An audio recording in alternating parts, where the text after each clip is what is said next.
Driverly.com, unlimited drama series. The wrench slipped from my greasy fingers as I heard my 16-year-old daughter's voice cut through the evening air like a rusty blade. "He's pathetic, Mom. Just leave him already. Curtis actually takes you places that matter." I was under the hood of my beat-up Dodge in our driveway, the streetlights casting long shadows across the cracked asphalt. The engine had been making that grinding noise again, the kind that tells you your vehicle is slowly dying just like everything else in your life. Some families play Monopoly on Friday nights. Mine apparently plays Russian roulette with my pride. My wife Amber's laugh drifted through the screen door, sharp and cold. "Tess, keep your voice down. He might hear you." So what if he does? Everyone already knows about Curtis anyway. Mrs. Henderson next door asked me yesterday if you were getting divorced yet. I wiped my hands on an old rag, my jaw clenching. 20 years of marriage, and this is how I find out my wife's affair has become neighborhood entertainment. The worst part? I wasn't even surprised. The late-night phone calls, the new clothes, the sudden interest in yoga classes that somehow required full makeup. It all made sense now. I was about to head inside when headlights swept across our lawn. A silver BMW pulled into my driveway like it owned the place. Curtis Brennan stepped out, adjusting his expensive suit jacket. He was everything I wasn't. Smooth, entitled, the kind of guy who'd never had grease under his fingernails or worried about making rent. He walked right up to me, not even bothering with pleasantries. "Your wife's coming with me tonight, Nick. It's not really up for discussion anymore." The audacity hit me like a physical blow. This wasn't some guilty confession or awkward confrontation. This was a declaration of ownership. "Excuse me?" Curtis smiled, the kind of smile that probably worked great at his car dealership when he was selling overpriced sedans to desperate families. "Amber and I have been seeing each other for months. She's ready to move on, and frankly, so should you." The screen door creaked open and Amber stepped onto the porch. She was wearing the black dress I'd bought her for our anniversary last year, the one she claimed made her look fat. Apparently, it only made her look fat for me. "Curtis, I told you I'd meet you at the restaurant," she said, but her tone was more annoyed than angry. Like he was a puppy who jumped on the furniture, not a man announcing his affair in my own driveway. "I thought we should be honest," Curtis replied. "Nick deserves to know where things stand." Where things stand. Like I was a business partner being bought out, not a husband whose world was imploding. "Get off my property," I said quietly. Curtis laughed. Actually laughed. "Come on, Nick. Let's be adults about this. You can't seriously think you can compete with what I offer her." That's when something inside me snapped. Not broke. Snapped. Like a rubber band stretched too far, releasing all its tension at once. I walked into the house, past Amber, who was suddenly looking nervous, past Tess, who was recording everything on her phone like it was content for her social media. I went straight to the bedroom closet, to the lockbox I kept on the top shelf. The .357 Magnum had been my father's. He'd taught me to shoot when I was 12, out at the old quarry where teenagers now went to drink and pretend they were invincible. "A gun isn't a toy, Nick," he'd said. "It's a responsibility. You only pull it out when you're prepared for everything to change." Everything was already changing. I walked back outside, the weight of the revolver solid in my hand. Curtis was leaning against his BMW, checking his Rolex like my marriage was making him late for dinner. "You have exactly 2 seconds to get in your car and drive away," I said, raising the gun. Curtis's face went white. "Jesus Christ, Nick. Put that thing down." 1. "You're insane." "Amber, call the police." 2. I aimed at the ground between us and pulled the trigger. The gunshot cracked through the neighborhood like thunder, echoing off the houses and sending Mrs. Henderson's cat sprinting across 3 lawns. Curtis stumbled backward, and I noticed a dark stain spreading across the front of his expensive pants. He'd wet himself. The big shot car dealer who thought he could waltz into my life and take whatever he wanted had just pissed himself in my driveway. "Next time I won't aim low," I said. Curtis scrambled into his BMW, his hands shaking so badly he could barely get the key in the ignition.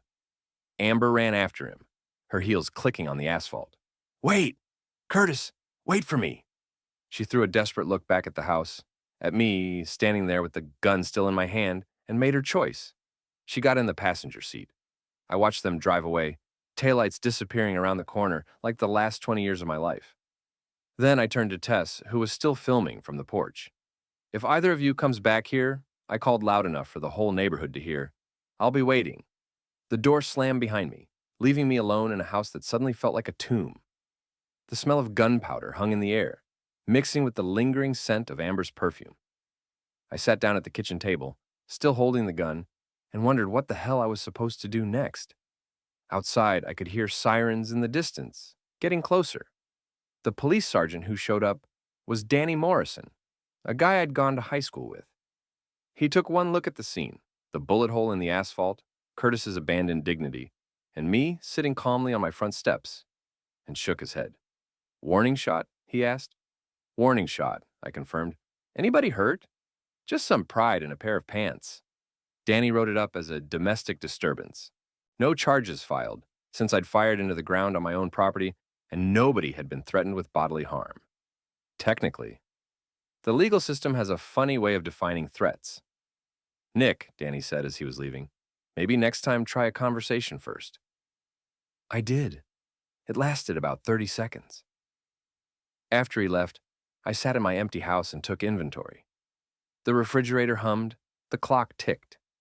Somewhere in the distance, a dog barked.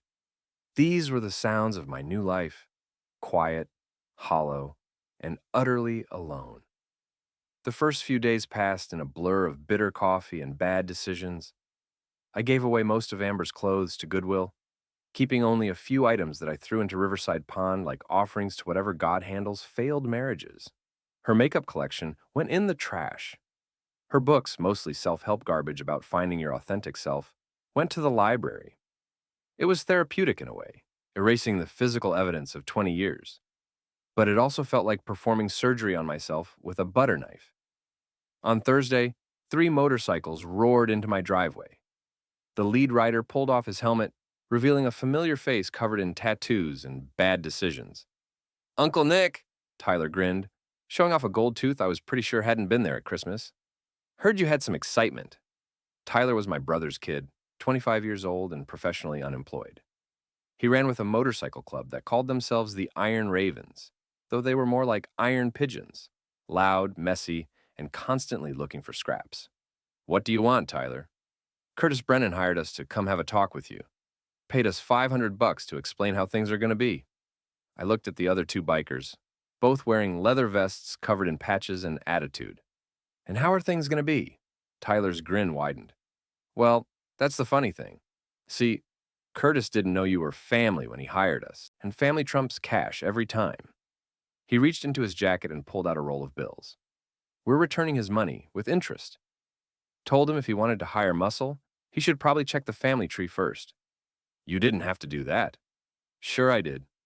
Besides, any man who makes another man piss himself in his own driveway deserves respect."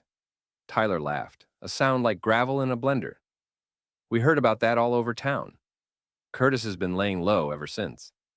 The other bikers, Tank and Razor, names that probably looked great on their parole paperwork, nodded approvingly. "So what's the plan, Uncle Nick? You want us to pay Curtis a visit? Maybe explain some things to him?" I was tempted. God knows I was tempted. But I had something better in mind. "Not yet. But stick around town for a while. I might need some witnesses." That weekend I drove past the Riverside Motel, a dive that rented rooms by the hour, and asked no questions about marital status. Curtis's BMW was parked outside room 12, right next.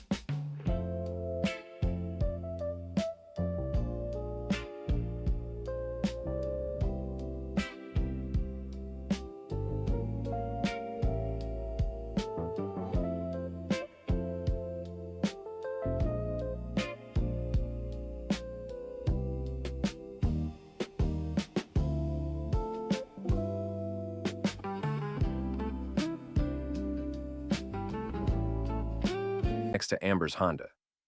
I called Tyler. "Bring your camera," I said. 20 minutes later, we were set up across the street like the world's most dysfunctional surveillance team. Tyler had brought some high-tech equipment that I didn't ask about, and Tank had a laptop that could apparently stream video to social media platforms in real time. You sure about this? Tyler asked. Once this goes online, there's no taking it back. They made their choice public in my driveway. I'm just returning the favor. We waited. At 3:47 p.m., Curtis emerged from the room, followed by Amber. They were laughing about something, completely oblivious to the fact that their afternoon delight was about to become evening entertainment. Rolling, Tank said quietly. The video quality was surprisingly good. You could clearly see Curtis's face, Amber's distinctive red hair, the motel room door with its peeling paint and broken number. They kissed goodbye like teenagers, all hands in desperate passion. Dirty laundry live, Tyler announced to his followers, broadcasting from scenic Riverside Motel, where love goes to die and marriages go to get buried.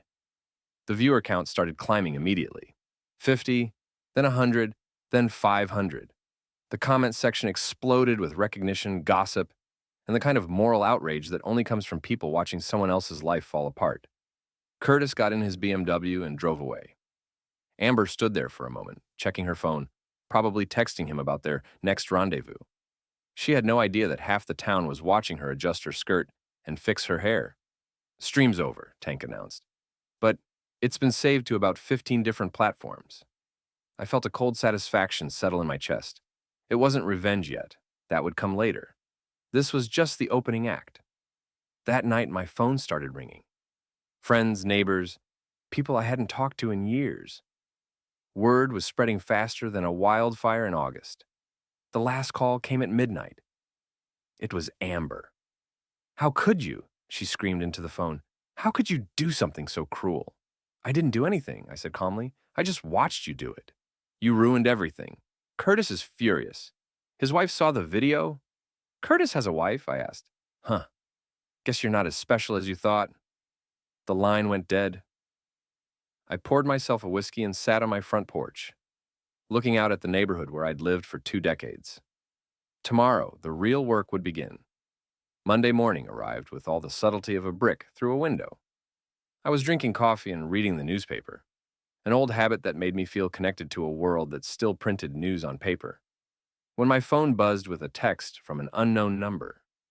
You think you're smart? We'll see about that. See Curtis. Apparently his wife hadn't taken the video well, and he was looking to share the misery. I was actually impressed that he'd managed to spell everything correctly. I had just finished my second cup when Tyler's motorcycle rumbled into the driveway.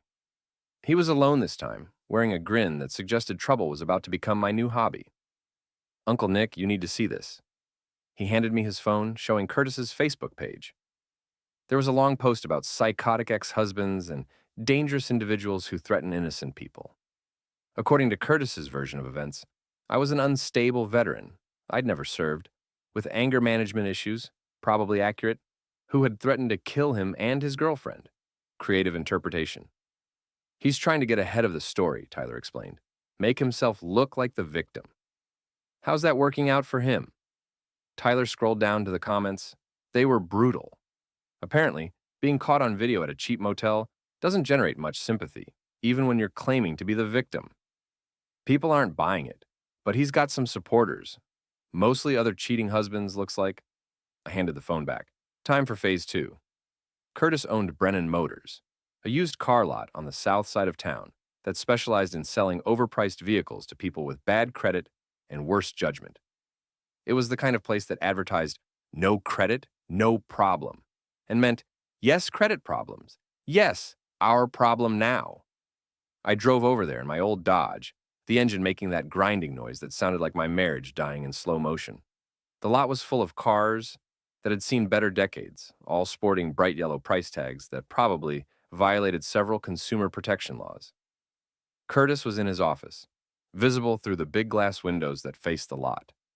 He was on the phone, gesturing wildly with his free hand, probably talking to a lawyer about restraining orders and harassment charges.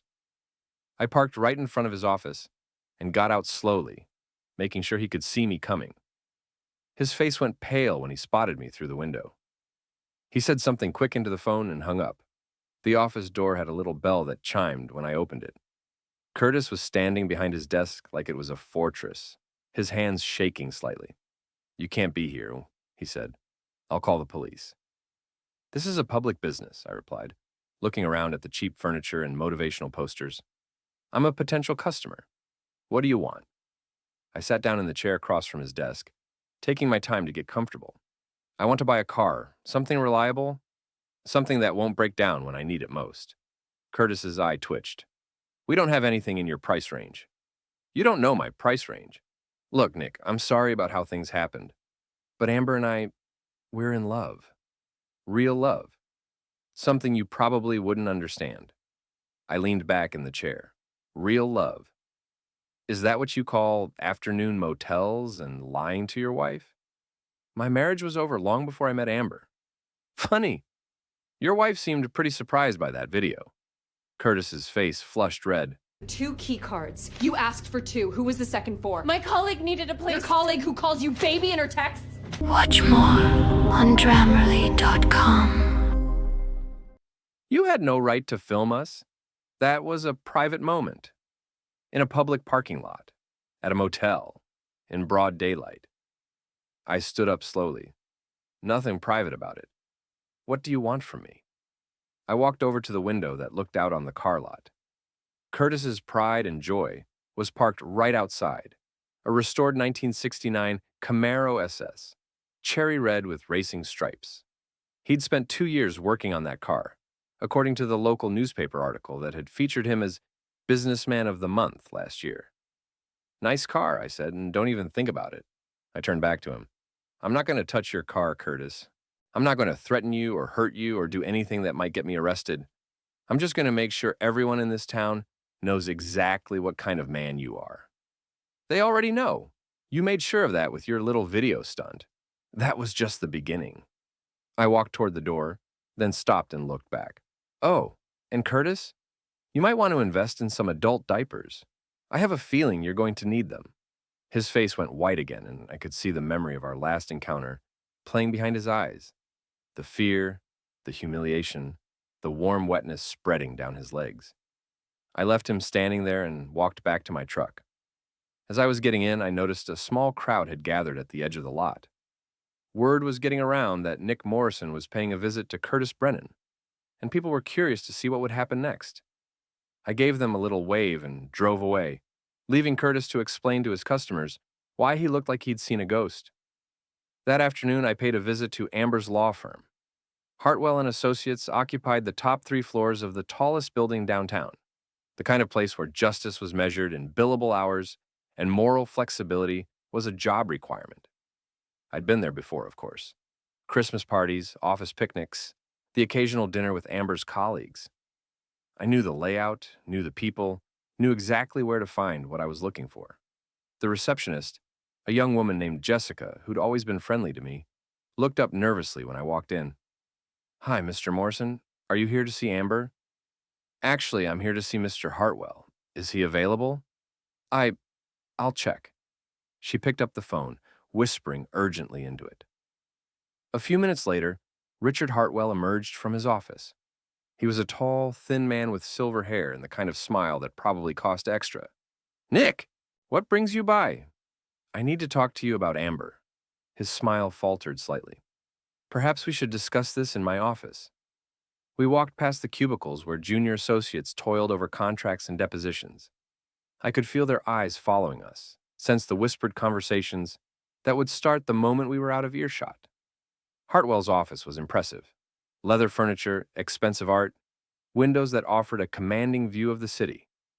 It was the kind of room designed to intimidate clients and impress judges. What can I do for you, Nick? I pulled out my phone and showed him the video from the motel. I thought you should know that one of your employees is conducting personal business during work hours. Hartwell watched the video with the expression of a man who'd seen every possible way that human beings could disappoint each other. When it finished, he handed the phone back without comment. When was this taken?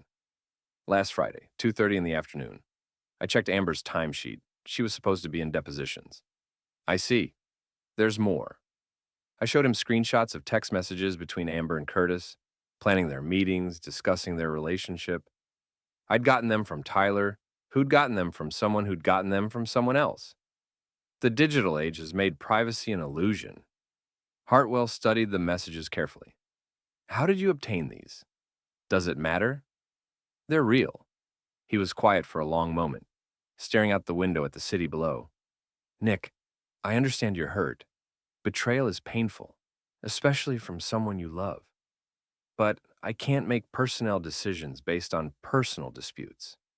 This isn't personal. This is professional. Amber has been lying to you, stealing time from the firm, conducting an affair during work hours. If she'll lie to her husband, what makes you think she won't lie to you? Another long silence. Then Hartwell pressed a button on his desk phone. Jessica, please ask Amber to come to my office immediately. 5 minutes later, Amber walked in, looking confident and professional in her navy blue suit. She saw me sitting there and stopped dead in her tracks. What's he doing here? Sit down, Amber, Hartwell said quietly. She sat, but kept her eyes on me like I was a snake that might strike at any moment. Hartwell showed her the video and the text messages. I watched her face as the reality of the situation sank in. The confidence drained away, replaced by something that looked like panic. Richard, I can explain. I'm sure you can, but I don't think I want to hear it. He stood up, walked around his desk, and opened the door. Clear out your office. Security will escort you out. You can't fire me. I have contracts, clients, had contracts, had clients, past tense. Hartwell's voice was ice cold. Your termination is effective immediately. Amber looked at me with pure hatred. This is all your fault. No, I said quietly. This is all your choice. Security arrived. 2 large men in uniforms who'd probably seen this scene played out dozens of times before. They escorted Amber to her office while she gathered her personal belongings, then walked her to the elevator while half the firm watched in fascination. I stayed in Hartwell's office for a few more minutes, making small talk about the weather and the local sports teams. When I finally left, I could feel the weight of dozens of stares following me to the elevator. The word would be all over town by dinner time.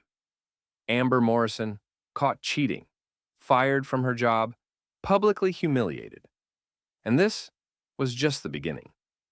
My phone buzzed as I was walking to my truck. A text from Tess. I hate you. I typed back, join the club. Your mother's the president. She didn't respond, but I knew she was probably posting about it on every social media platform she could access. Good. The more people who knew the truth, the better. I drove home through streets that suddenly felt different, like I was seeing my town through new eyes. This was my world now, not the comfortable married life I'd known for 20 years, but something rawer, more honest. A place where actions had consequences and secrets couldn't stay buried forever. The real revenge was just getting started. 2 weeks after Amber lost her job, I hired a private investigator. His name was Ray Sullivan, a former cop who'd traded his badge for a camera and a flexible relationship with privacy laws. He worked out of a cramped office above a pizza shop, surrounded by filing cabinets and the lingering smell of pepperoni. What exactly are you looking for? Ray asked, leaning back in a chair that squeaked like a dying mouse. Everything, I said. Financial records, business dealings, personal history. I want to know what Curtis Brennan had for breakfast and who he owes money to. Ray nodded slowly. This is about the affair. This is about justice. Justice costs extra. I paid him a retainer that represented most of my savings account. Money I'd been putting aside for a vacation that would never happen. A retirement that suddenly seemed very far away. But some investments are worth making. Ray delivered his report 3 days later. It was a thick folder full of photocopied documents, surveillance photos, and the kind of information that could ruin a man's life if it fell into the wrong hands. Curtis Brennan, it turned out, was not the successful businessman he pretended to be. His car lot was mortgaged to the hilt. He owed back taxes to 3 different government agencies. And his business practices included selling cars with rolled-back odometers and forged inspection certificates. More interesting was his personal life. Curtis had been married 4 times, divorced 3 times, and was currently separated from wife number 4, while carrying on affairs with at least 2 other women besides Amber. He had a gambling problem, a drinking problem, and a habit of borrowing money from people who charged interest rates that would make a loan shark blush. This guy's a walking disaster, Ray explained. spreading the documents across his desk. He's one bad month away from losing everything. How bad? Bad enough that if someone were to, say, report his business practices to the state attorney general's office, he'd probably be looking at criminal charges. I studied the papers, feeling a cold satisfaction building in my chest. What about personal stuff? Family, friends, reputation? Ray pulled out another folder. His oldest daughter just got engaged. Big wedding planned for next month. Very expensive, very public. Curtis is supposed to walk her down the aisle. Supposed to? Well, that depends on whether certain information about his recent activities becomes public knowledge. I left Ray's office with enough ammunition to destroy Curtis Brennan's life several times over. But I wanted to be strategic about it. Random destruction was satisfying, but ultimately pointless. What I wanted was surgical precision. The opportunity came the following Friday at Tess's school talent show. I hadn't planned to go. My relationship with my daughter had been frosty since the divorce proceedings started. But Tyler convinced me it would be good for my image. You need to look like the stable parent, he said. The one who shows up, who cares about family. Makes Amber look even worse when she doesn't show. The school auditorium was packed with parents, grandparents, and siblings, all armed with smartphones and the kind of forced enthusiasm that comes with mandatory family events. I found a seat in the back, trying to be invisible. Tess was performing a dance routine with 3 of her friends, something involving a lot of spinning and what I assumed was supposed to be synchronized movement. She was actually quite good, though I might have been biased. During intermission, I was standing in the lobby when I heard familiar voices behind me. I turned around to see Amber and Curtis standing near the refreshment table like they belonged there. Amber was wearing a new dress, something expensive that she definitely couldn't afford on unemployment benefits. Curtis had his hand on the small of her back, a gesture of ownership that made my jaw clench. Nick! Amber's voice was artificially bright, the tone she used when she was nervous. I didn't expect to see you here. It's my daughter's school, I replied. Where else would I be? Curtis stepped forward slightly, trying to look intimidating in his designer suit. We're not looking for trouble. Good, neither am I. But trouble, as it turned out, was looking for us. A small crowd had gathered around us, parents and teachers who recognized the players in the town's most entertaining drama. I could see phones being pulled out, cameras being activated. This is inappropriate, Amber hissed. This is Tess's night. You're right, I said loudly enough for everyone to hear. This is Tess's night. So maybe you should explain to everyone why you missed her last 3 school events because you were too busy screwing your boyfriend. The crowd went dead silent. Even the kids stopped running around, sensing that the adults were about to do something interesting. That's not fair, Amber protested. Fair? I laughed, a sound with no humor in it. You want to talk about fair? Let's talk about fair. I pulled out my phone and opened the folder of documents Ray had given me. Let's talk about how fair it is that Curtis here has been lying to you about being separated from his wife. Let's talk about how fair it is that he's been seeing 2 other women while he's been seeing you. Curtis's face went white. You don't know what you're talking about. Really? Because I have photos, bank records, hotel receipts. I held up my phone so the crowd could see the screen. Should I share them with everyone? Make it a real family event? You bastard, Amber whispered. No, Amber. I'm the husband you cheated on. There's a difference. The crowd was pressing closer now, sensing that they were witnessing something that would be talked about for years. I could see teachers trying to push through, probably to break up whatever was about to happen. Curtis grabbed Amber's arm. We're leaving. Good idea, I called after them. Give my regards to Mrs. Brennan. The real Mrs. Brennan? They pushed through the crowd toward the exit, leaving behind a buzz of excited whispers and the clicking of camera phones. I stood there for a moment, feeling the weight of dozens of stares, then walked back into the auditorium to watch the rest of my daughter's performance. She was magnificent in the second half, hitting every move perfectly, smiling like she meant it. When it was over, I stood and applauded with everyone else, proud of her talent and her resilience. Afterward, in the parking lot, she found me by my truck. Why did you do that? She asked. Her voice was quiet, not angry like I'd expected. because they needed to hear the truth. Everyone's going to be talking about this. They were already talking about it. Now, at least, they're talking about the right things. Tess was quiet for a long moment, staring at the ground. Curtis has been lying to Mom about a lot of things. She really loves him. She thinks she does. There's a difference. Another silence, longer this time, then, "Can I come home?" I felt something loosen in my chest, a knot I hadn't realized was there. "Of course you can. It's your home." She got in the passenger seat of my truck and we drove home together through streets that felt familiar again. The house was dark and empty, but it didn't feel like a tomb anymore. It felt like a place where healing might be possible. That night, after Tess had gone to bed, I sat at the kitchen table with Ray's folder spread out in front of me. I had enough information to destroy Curtis completely, to expose every lie and ruin every relationship he'd built on deception. But I wanted more than just destruction. I wanted justice. And justice, I was learning, required patience. My phone buzzed with a text from Tyler. "Heard about the school thing. Nice work. What's next?" I typed back, "The grand finale?" It was time to end this, once and for all.